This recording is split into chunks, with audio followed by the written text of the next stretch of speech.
She went back to her grandma's old house, a place left behind, with a plan to fix it up and live there again. The main structure and the basics were still solid. Clean it up, and it'd be the perfect spot to spend some time away from the city.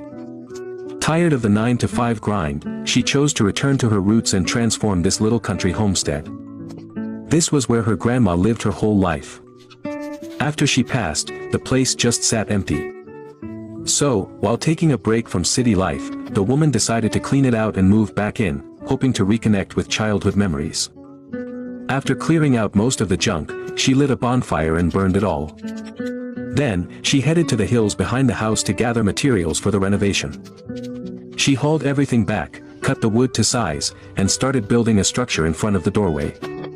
To get more building supplies, she processed everything before continuing.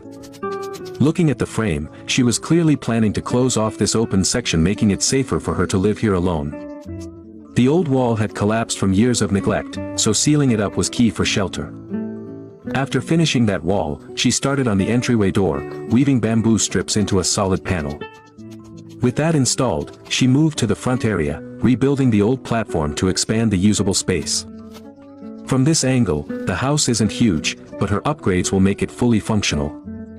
She put up beams to complete the platform frame, added railings for safety, and then started on the roof. She was building a loft. After the frame was up, she collected a bunch of palm leaves and meticulously tied them on in order.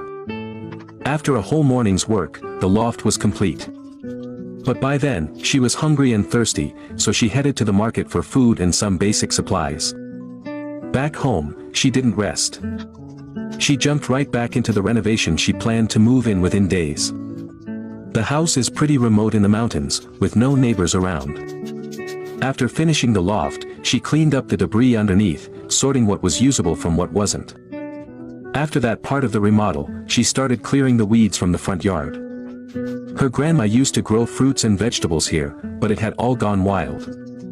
The front area has huge potential for the future garden. After her clearing, she had a nice, open space.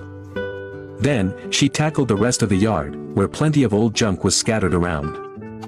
Next, she collected a lot of bamboo. This yard project was getting serious.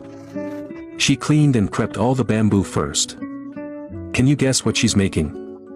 She started by turning some bamboo into a fence rail, then wove more strips into a panel, attaching it to a frame.